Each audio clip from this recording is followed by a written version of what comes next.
What's up, guys? Thanks for checking out the newest episode of my podcast. Today, I've got Mateo Polanco from CrossFit STI down in Santiago, Dominican Republic. And I'm super stoked to talk to Mateo about his story of how he moved from New York to the Dominican and how he started his affiliate in his backyard and grew it to be 200 plus members that it is today.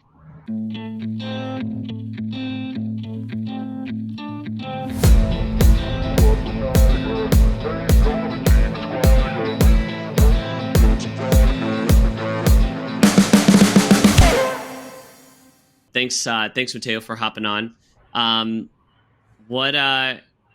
Tell us a little 30-second elevator pitch. Who are you and what do you got going on besides STI CrossFit? Give us a little insight on today, Mateo. Well, I was thanks for the opportunity. First off, Chris. So in a nutshell, I'm a guy that kind of found his purpose when I was 33. I think I was wrapped around in the world, just doing what is supposed to be successful to everybody, the successful picture.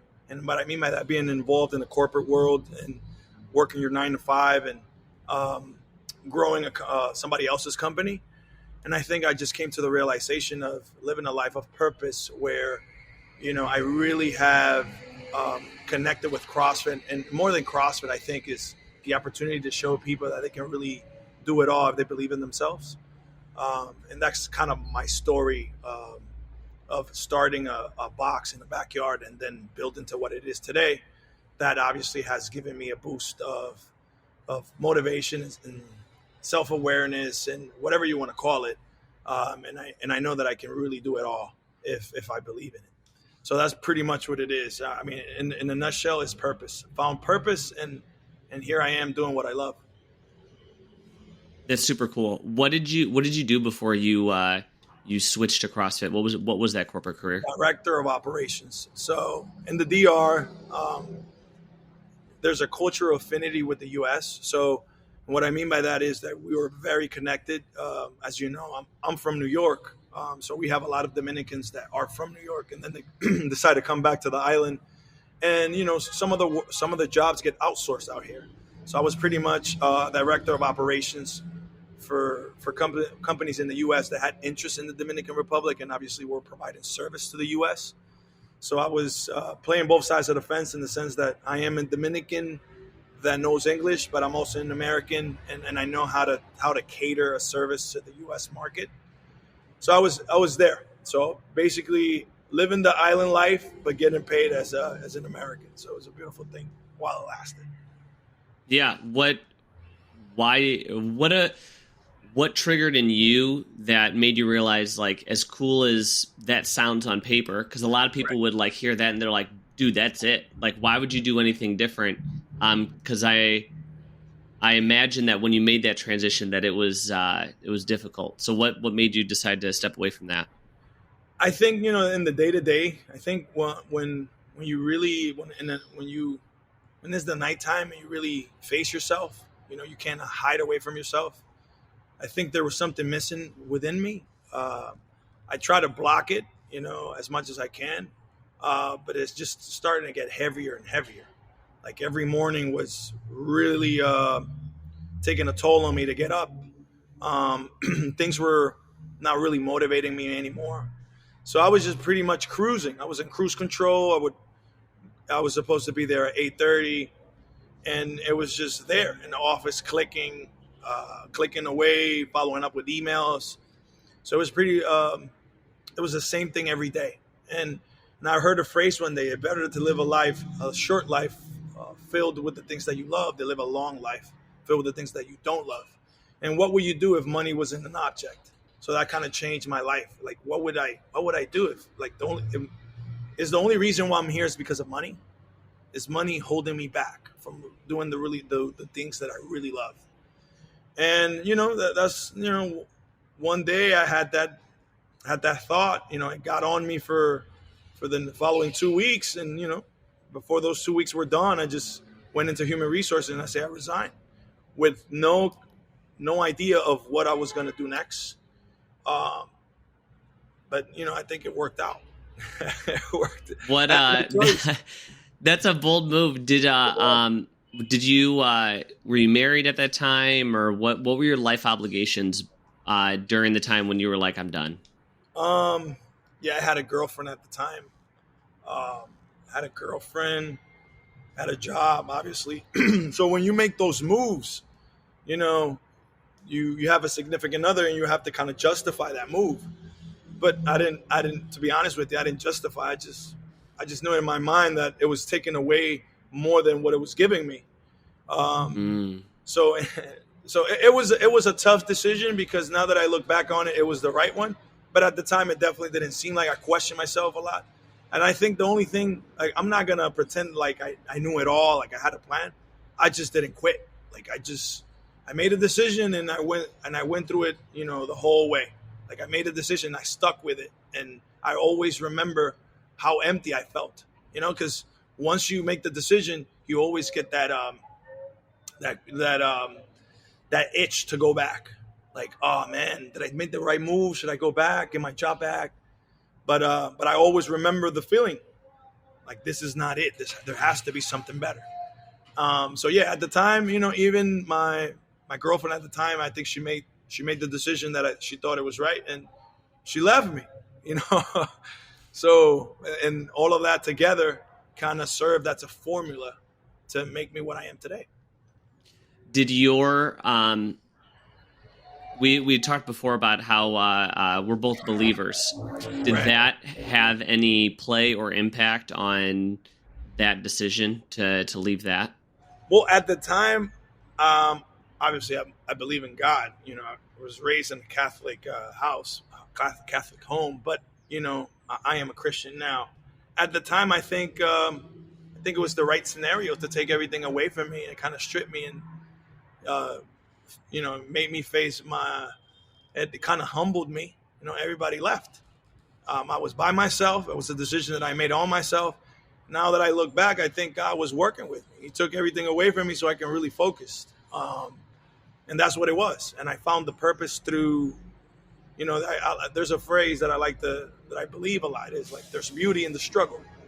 I think while I was asking, probably praying for God to take it away from me, I think there was a part of me that would say, you know what, whatever it takes, let me go through it. And I found God, the real relationship that I was craving, I found it through that situation. Like, yeah. That's powerful. Yeah, I've heard the like the analogy of what bison do when there's a storm coming. Oh yeah. And have you ever heard this? No, go ahead. So when the storm starts coming, a herd of bison starts walking into the storm, because they know that there's going to be obviously there's immediate suffering going in the storm, but they know that that's the quickest way out of the storm is through the storm. Yeah. And I totally believe that God knows that about us too. Yeah. And that, you think that you want the storm to go away, and God knows that there's paradise on the other side. And the quickest way to get through it is to go into it. Yeah, no, I mean, you're absolutely right, man. Now that I look back at it, I'm telling you, I was like probably resisting or probably wishing for it to go away. But then again, there was a small portion of me that obviously grew and became bigger and it took over the other part. And it was like, hey, whatever it takes, just take me through it. And again, I think there's beauty in the struggle. I think you become very, very humble when you're going through hard times. It makes you aware of different angles of life, different perspectives. You're very more quick to listen instead of just talking. I think, and that's going to sound kind of cliche, but I think there should be a little bit more suffering because, again, it humbles us. Sometimes we're too proud to recognize how simple life is. Yeah. I tell my members of the gym, we do hard stuff. And that doesn't just mean like burpees and running. Like sometimes, what you're describing, like this qualifies as hard stuff. Yeah. Conversations is hard stuff. So what did, after that 2 weeks you resigned, then what was the next year, So, like? so at that time, like I already had the box. I had the Oh, okay. small box. Yeah. So basically the box was, I would still work and I will go to the box in the afternoons, like at 6. So I would still do my regular office hours and I would go back to the box at 6 and I will stay to the box until it will close. So that was my day to day. For the box was open. The idea was conceived in 2015.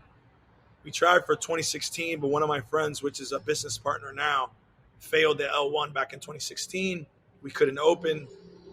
He took the test once again, passed, and then we were finally got approved 2017, and that's when we opened our doors. I was very respectful of the methodology and the position of a coach. In 2017, I went for my L1 and I failed. And I never gave a CrossFit class in our gym, being respectful to the members, because I just didn't want to get somebody who would say, "Hey, Mateo, are you an L1 or what's your certification?" I didn't want to. What's your credential? I didn't want to say, "Oh, well, I don't have any." So I was very respectful of that, and what I did, I just focused on marketing. How do we market ourselves? Taking pictures of people, pictures, videos, any promotional stuff, any marketing. I think there's three. How can I say this? Three pillars that we like to believe are the foundation of the STI brand, and that's customer service, marketing, and coaching. I think customer service and marketing, they bring them to the door. Coaching makes them retains them, retention. So I think it's the perfect formula. So in that sense, I was just working in the customer service and in the marketing. I was hard on that, while my boy Nobel, he really focused on the coaching aspect. So it was a small community back then. We could pull it off. It was just three of us, three business partners.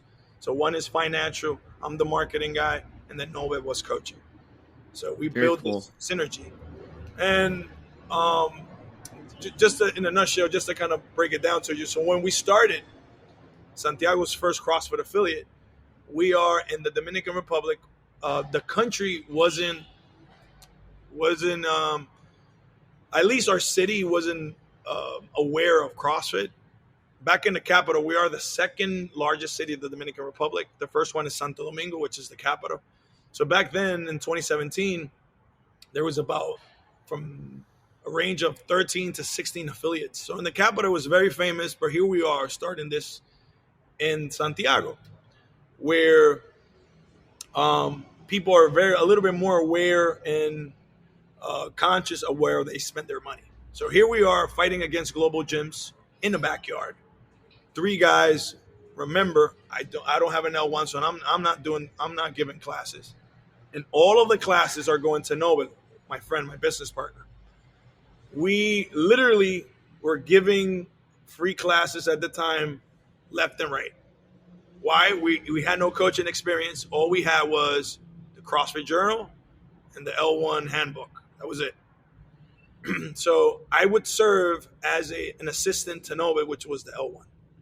So here are 2 potential coaches, or 1 coach and another potential coach, giving class to 3 people. It's like we're overhead, right? We're there.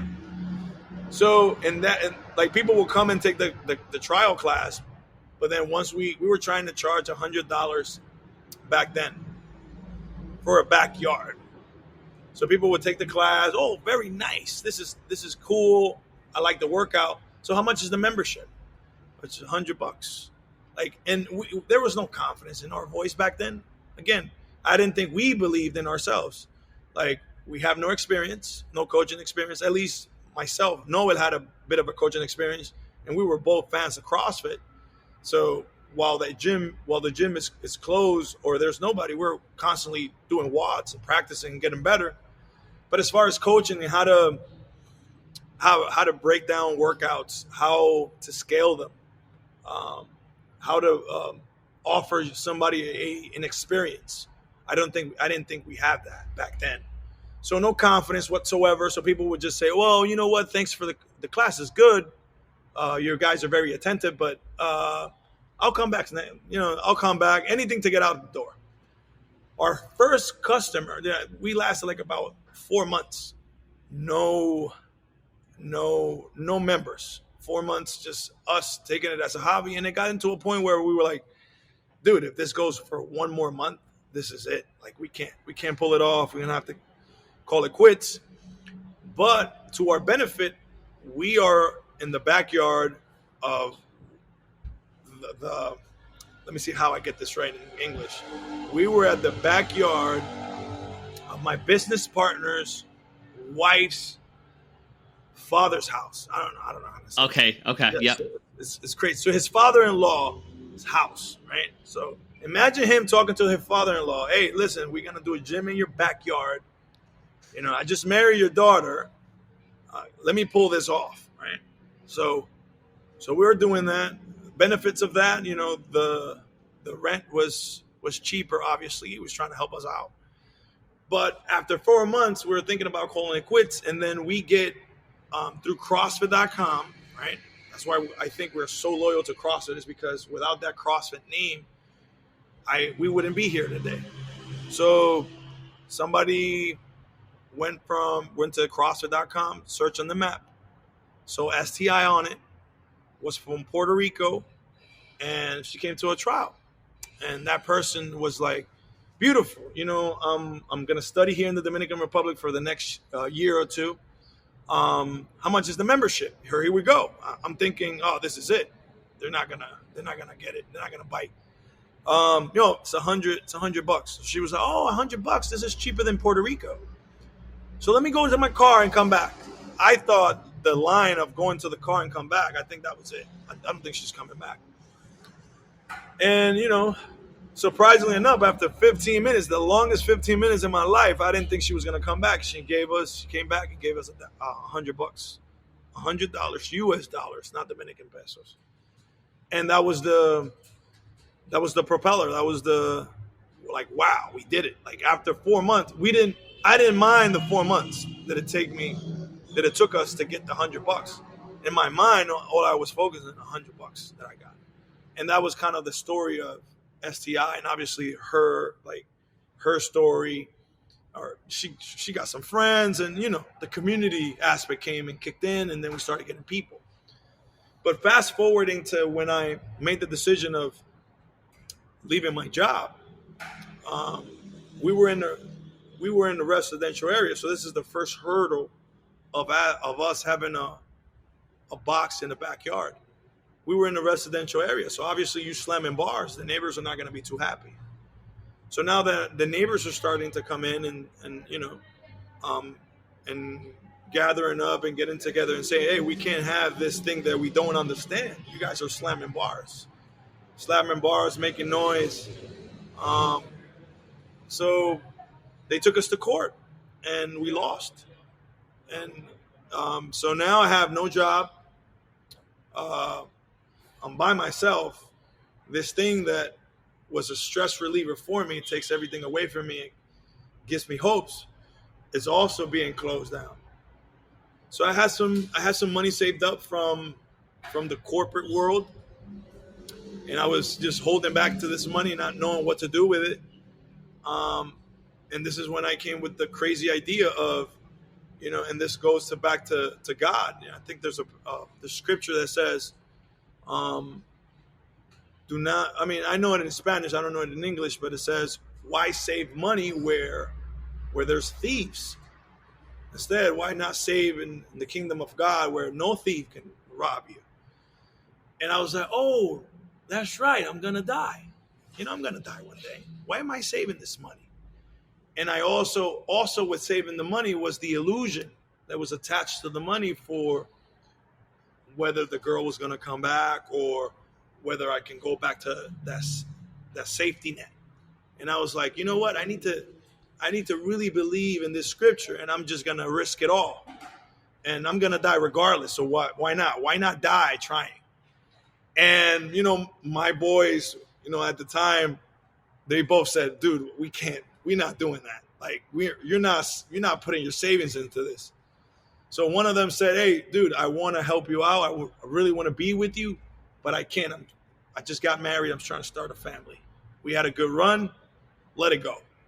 And then Noel, the coach, he was like, hey, I really want to be with you, but I don't have money. I can't invest once again. And I was like, what you gonna do? So like, I probably moved to the capital and kind of coach CrossFit over there. They have a couple of CrossFit gyms, and I'm gonna continue this pursuit of being better, of getting an L2. I'm like, wow. So I decided right there and then, I was like, dude, I'm gonna do it, and I want you guys to be with me because we started this together. So it's only right that we continue together. But then again, this is all comes from. I like to believe it comes from God, because anybody else would say, well, I'm going by myself and I'm going to hire you, and now this all becomes my company. I decided to stick with the guys that believed in the first time, and we all made this together, and we're still together until this day. So imagine doing that, pouring the money into the box.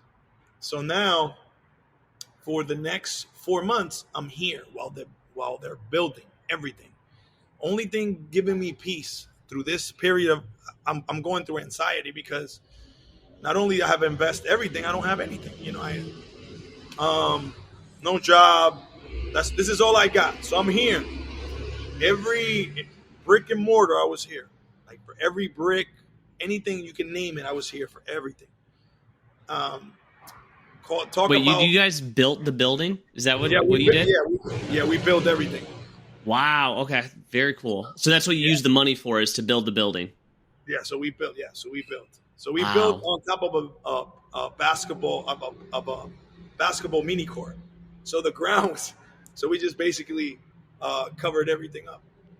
So while this is happening, I have no choice. I have to be here. I have no money. This is what I got. I moved with my father again. My father. So I'm going there to eat and sleep.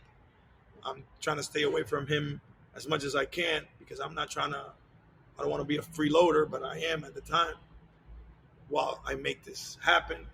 And then, dude, I just became so hungry. I became so hungry of, I can't go lower than this. Like, there's only one way up. I can say this, when I was broken down, I knew I was going to come up. I mean, and I took this phrase that now is like part of our slogan, is believe in yourself, and all work. And I was like, I want no shortcuts. And I want nothing for free, and I'm going to do it through all work. So I started being obsessed, waking up at 5, while the gym was in mid-construction. We had no choice. We had to start giving class while the gym was being built. So we started giving classes, and I'm very grateful of the community that I have today, because with all the dust laying around, they still came in. They still paid me. I got to a point where I was embarrassed to charge them what we were charging, which was like we charged an additional 110, so we only charged 10 more bucks. Any other business would say, oh, you know what, I need to finish this. Like, I was just so grateful. I was like, God, if I can break even, just help me to break even, right? At this time, I'm still eating in my father's house, sleeping over there, so I don't represent much cost, but I have a daughter. So all I'm doing is whatever I'm making, I want to cover my daughter's tuition for her to go to school and all that. So now this is where the story gets interesting. Now we're breaking even. I don't have to inject more money into it. I have no money. And God has been faithful, because with the money the entire amount of money that I had was what it went to making the building. Also, I have friends that helped me with the construction, so they gave me a different pricing. It's ridiculous. Without God, you can't. I would have never made it. So not only that, they're giving me like a financial plan so I can pay it in payments. So now I'm basically things that like any other person, like if you were to go do this now, people would be like, no, we don't do that, dude. Like, you need to do, this is the price, you pay it up front, this is what it is. And people were like, miraculously moving things to make sure that this came into fruition, that you felt was divine intervention.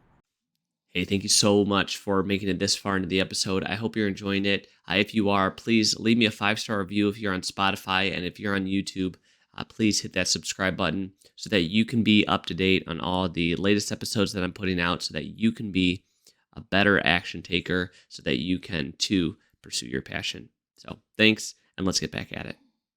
Yeah, so it made no sense to me at the time. But now things are getting closer to me now. And what I mean by that is my bills are stacking up. So now I'm starting to pray to God and say, hey, God, you know what? Thank you for the gym. But now, can you give me a job? I need a job, because I can't get paid. I can't take money away from my box because it needs it. It's a baby right now. So I started praying, and crazy thing just landed one day. Like a friend of mine that I lended him probably like $500. He came out of nowhere. He calls me like, dude, what's up? I'm here in Santiago. Where are you? I'm like, dude, I'm about to go to the gym. I opened this gym. Oh, your gym, nice, yeah. Dude, I'm here. I want to see you. So I got to pay you back. I was like, pay me back what? Like, I didn't remember. He's like, I got to pay you $500, man. You lend me. I was like, really? Did I? It's like, yeah. And I was like, I need that. I was like, of course. Okay, so let's see each other. And that kind of like threw me away. I was like, what? That's wild. But then again, I continued to pray. I said, God, you know what? Like every day, day in, day out, every morning, every night, please give me a job. And one day, this is the beautiful thing, right? I really believe that what we got right now here, what makes it special is because it's God, right? And I like to say this phrase, God is the greatest. I was at a coffee shop here, and I heard a voice from my left side. The voice was coming like from within me. I can't even explain it to you, right? And the voice told me, why are you asking me for a job if I gave you a business? And that's when everything changed for me. And I was like, oh, this is my purpose. I'm supposed to be here. So, and then the second thought that came to me was the pictures in black and white. I'm a photographer. I like to take pictures. And I was like, black and white? Why am I thinking in black and white? And I was like, and then immediately, it's like my thoughts were answering me. Well, black and white, because in this day and age where we live, everybody uses a filter to kind of disguise who they really are. But black and white, it takes away any distraction, and you can just focus on the picture. And I was like, oh, black and white, no gimmicks, nothing for free. All work, okay. And I call my business partner, and I said, dude, I know it. I know what I got to do. I know how I got to do it. He's like, what happened? And at the time, I knew he was not going to understand, so I kept it to myself. And I was like, no, dude, I know what to do now. And Chris started doing that. I came in, started doing black and white pictures, started doing my videos. I was very shy of my ability to do videos and to create content. And I was like, hey, this is going to be my canvas. I'm going to put it all out. This is my canvas to kind of prove myself. And this is kind of the gift that God gave me. So I started taking pictures, and one thing grew, things just grew. It just grew. And now, as a way of giving back, and after that, obviously, I got baptized and all that. And I'm so grateful now that on Sundays, we do this Sunday service. So Sunday service, every Sunday, we just open for one class. And, we shared, we do a prayer, and it's a way of sacrificing ourselves and saying, hey, God, look, the week is already starting for us. Now, people usually start on Monday, but here we are, we're starting on Sunday. We're grateful for you. And whoever is not a believer, I don't care, still a prayer. You can never say no to prayer, whether you believe or not. That's the beautiful thing about a prayer, that I don't think people can reject. And if they're rejected, I don't think they really, anybody can use some prayer. And I just started I started by myself again, Sunday service by myself. And the story kind of repeated itself. So I was here by myself because I was doing something that I really believed. And it was my way of giving, sacrificing myself to God and say, hey, on a Sunday, here I am. And now, every Sunday, it's probably 25 people, 30 people. They come in for Sunday service. So Again, I think the story here is, yeah, I have this idea of what to do, but it doesn't take away from, the reason why I'm here is because of God and what God has done in my life. And I think the STI brand is a testament to that. That if you believe in yourself, you can truly do it all. That's what it is. What is your, and you don't have to get into the specifics. We started all the way at the beginning with you were getting this like well-paid corporate job that like other people would look at on paper and be like, dude, that's what I want. You went into this big pit, started crawling your way out, God pulling you out. What is your lifestyle, finances, and fulfillment look like today compared to then? Well, it's much different. I still continue to be a little bit, I wouldn't say a little bit, I continue to be humble. And I think it plays a part into what I like to, I don't know if to call it success, but what I mean by that, here I am in my gym. Is noon for us right now. And I think that if people come in the morning and they see me, and they come at noon and they see me, and they come in the nighttime and they see me again, to other people would say, wow, you have no life. But I do what I love. I have passion for what I do. And I have the ability to, if I have to take a day off, I'll take it off. If I have to take a month off, thank God I could do that.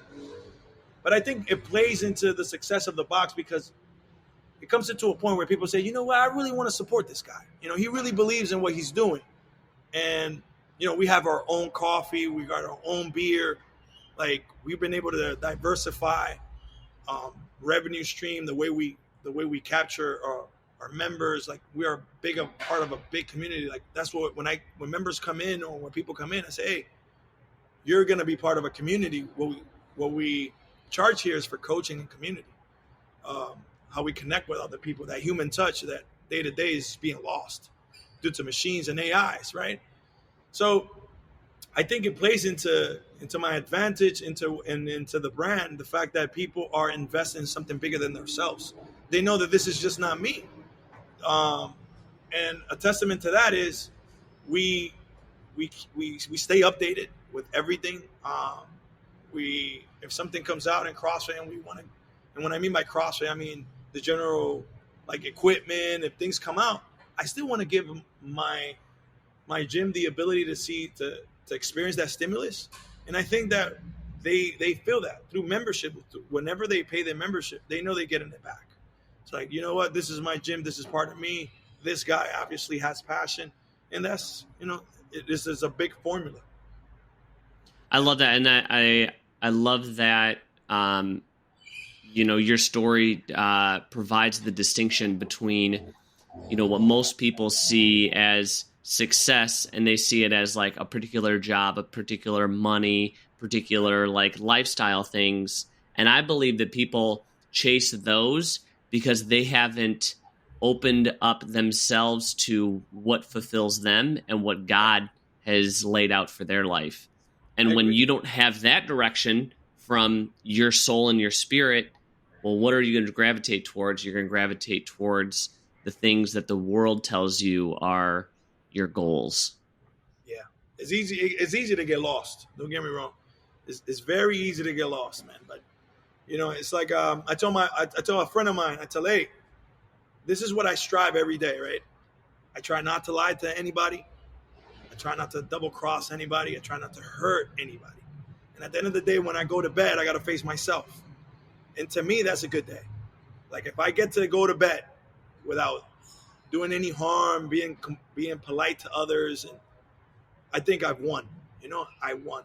And to receive is good, but I lust giving. I think what has been, again, to sound redundant, part of our formula is that I have given myself, and in the process of giving myself and providing or giving or putting my gift into service of others, it has come in return. It has taken care of me. Because what is my gift? I think it's I would say my ability, my videography mentality that I have on how to shoot things, my marketing experience. That I never went to marketing school, but I have a bachelor's in business. but I see things in a different angle. And I think that I pour myself into it. Like, I don't know. We just give. Like, if somebody needs a video, okay, I'll do it for you. No worries. And then it comes in back in different ways. Like, I don't know. Like, I really have passion. I only get involved in the things that I feel peace. So, like, you and I are here today, and I think hopefully this will get in front of somebody that really needs this message. And, this is what we're doing. We are building. If you don't press that button, if you don't press that record button, then this never happens. We are not letting money or personal interest come in between. We are doing this for a farther great, for something bigger than ourselves. And I think that is the beauty of all this, that people can get a message of this conversation that we're having and maybe apply themselves and maybe get better. That's beautiful. That's beautiful. Yeah, I mean, I really connected with, the three big things that I've taken away from your story is, like, trust God, give it your all, and serve his people. And it's like, if you do those three things that I'm confident that God's journey for you will unfold and it'll be filled with, prosperity and fulfillment. And on that note, to kind of wrap this up, because I know I got to let you go. Oh, let's squeeze in another. Let's make it into one. Okay, that's cool. That's cool. So on that note, if you could rewind time, and you could go back just for a moment and talk to Mateo when he quit that job, and you want to give him some words of encouragement, what would you say to him? Without revealing the future, like you can't tell him what happens, right? But you can give him a little bit of encouragement. What would you say? I don't think I would. I don't think I would detour him from the journey. I think I would encourage him to go through it. Go through the storm. I think when I left this out. I think when I really faced my demons, when I got tired of running. Again, I always knew there was a God, but I think in a way, I think we all do this in a way to kind of block my feelings. I would go out, drink, anything to get away from my thoughts. But at nighttime, I would have to face myself. I would have to face myself. So one night, I got on my knees, man. I didn't know how to pray. I didn't know nothing. I thought that, I didn't know how to pray. I didn't think, I didn't know. I just had a conversation with God that night. I got on my knees. I started crying. I just really felt like really, really lonely. And I said, hey, God, look, your word says, if you knock on the door, it will be open. If you search, you will find. I said, okay, you know what? I'm going to search for you. Please let me find you. But if I don't find you, these were my words, literally. Then I can get to do whatever the fuck I want. Those were the words. Right? I went to bed that night. I went to sleep. And in the dream, I held on to it. In the dream, somebody told me where there's a scar, where there's a wound, there will be a scar. And that was it. That phrase stuck with me for an entire year. Even in the moments of doubt, when I was like, look at me, believing that a dream, what the fuck is wrong with me? Why am I thinking about that? But it always stuck with me. That dream always stuck with me, and it gave me a sense of hope that whatever I was going through, I was going to come out of it, and that I was going to see victory. So if I was to go back, I wouldn't tell myself a thing. I would say, well, you know what, suck it up and take it. And I would probably tell them, hey, go ahead, face it. Or I would probably, push myself into facing that sooner than later. But then again, I think God's plan is perfect, man. I wouldn't want it any other way. And at the time, I was really hurting, man. I'm telling you, I had prayers. I had days of prayers, like, take it away from me if you could take it. But then again, I'm telling you, there was a small voice in the back of my head that, I would say, God, please take it away from me if you could take it away from me. But my prayers would end, hey, God, let your will be made. If I got to go through it, let me go through it. And those were words that to me were so hard to say, man. But they would come out. Um, and now, even fast forward into this, one thing I asked God, and I wrote this down. Um, I wrote this down in a book, and everything that was written in that book, I have completed. Thank God. And one of my goals, right? I told God, this is part of my prayer. I said, God, please make me a respectable businessman.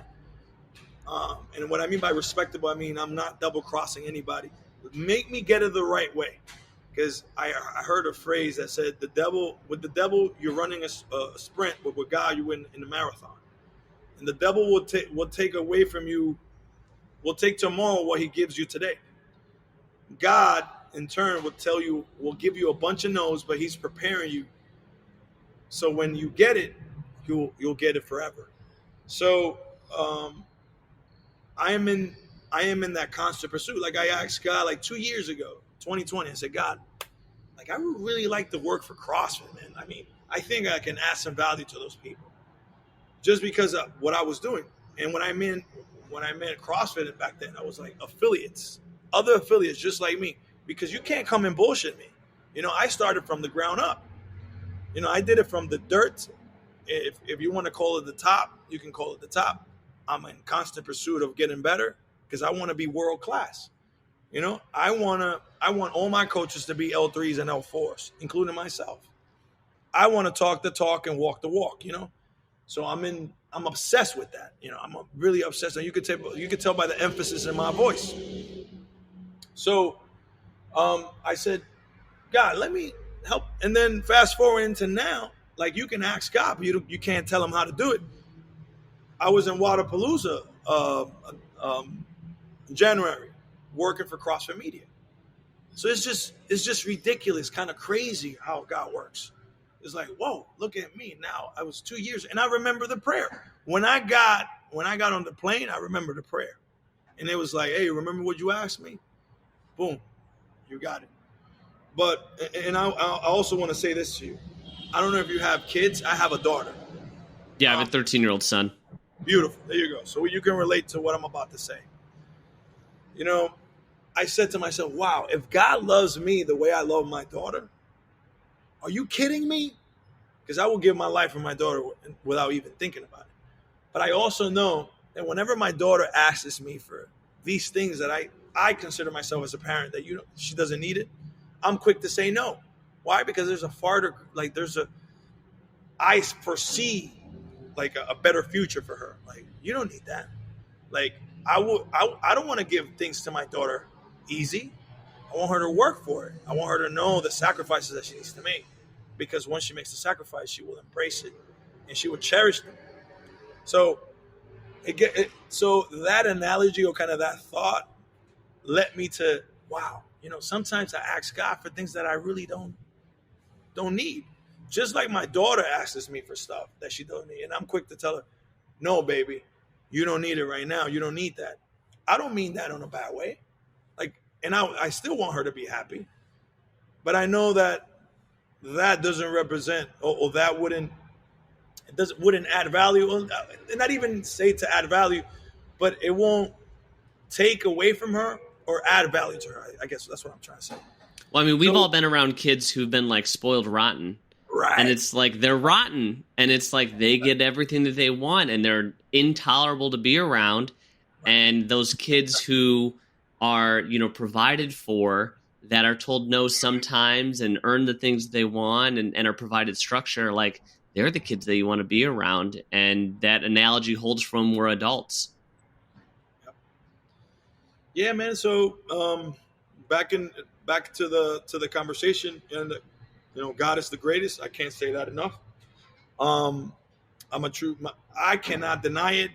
Once you know the truth, I like to believe that life it's harder because now you can't front like you don't know.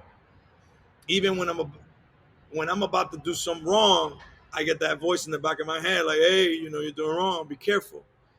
So now you have an image, you have an example of how to lead, how to guide yourself.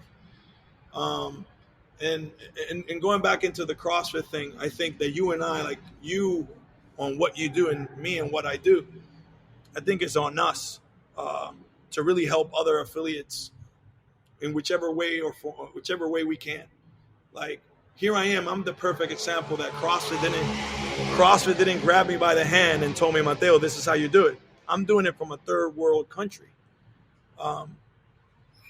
CrossFit didn't tell me a thing. And I know that I've heard that conversation where, oh, CrossFit doesn't give me much. Contrary, CrossFit gives you everything. It gave you the methodology that you use every day. It never put barriers or hurdles in front of you. It didn't tell you you'd have to buy from Rogue. It didn't condition you on how to do it. It basically said, hey, go ahead, do your thing. If you're that good, prove it. So when I see, like, and then I think Coach Glassman used to say this, if your members are going somewhere else, they're just having more fun somewhere else.